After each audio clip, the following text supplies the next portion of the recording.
بسم اللہ الرحمن الرحیم۔ آج کی اس ویڈیو میں جو انتہائی اہم بات ہے وہ یہ ہے کہ 9th کلاس کے پیپر میں 73 جو ہے مارکس کیسے حاصل کرنے ہیں۔ تو اس میں پیپر کی ترتیب جو ہے وہ بھی آپ کے سامنے ہے۔ سب سے پہلے آپ نے کوسچن نمبر 4 یعنی مختصر سوالات کے جوابات لکھنے ہیں۔ تو آپ نے اونلی ہیڈنگ دینی ہے مختصر جوابات، پھر اس کے بعد کوسچن نمبر 1 لکھیں۔ اسی طریقے سے 5 سے 6 سوال جو ہیں وہ آپ نے مختصر سوالات کرنے ہیں۔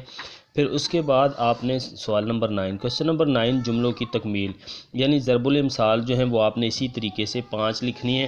اس کے بعد جو ہے آپ نے کوسچن نمبر 8 کرنا ہے، مکالمہ ہے۔ مکالمے میں سب سے پہلے منظرنامہ ہے، السلام علیکم، اور اسی طریقے سے یہ ترتیب جو ہے مکالمے کی علامات کی یہ آپ نے کوسچن کرنا ہے۔ پھر اس کے بعد درخواست والا کوسچن آپ نے کرنا ہے۔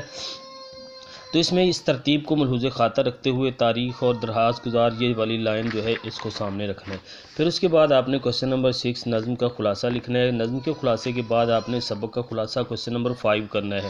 کوسچن نمبر 5 کے بعد آپ نے کوسچن نمبر 3 کرنا ہے یعنی اقتباس کی تشریح۔ اسی طریقے سے یہ ساری چیزیں آپ کے سامنے نظر آ رہی ہیں۔ پھر اس کے بعد آپ نے سوال نمبر 2 کرنا ہے۔ آخری بات ذرا توجہ سے سننی ہے۔ سوال نمبر 2 یعنی ہر شعر 3 اشعار حصہ نظم کے، 2 اشعار حصہ غزل کے۔ تو 2 صفحات پر ایک شعر کی تشریح کرنی ہے اور 7 ریفرنس کے اشعار۔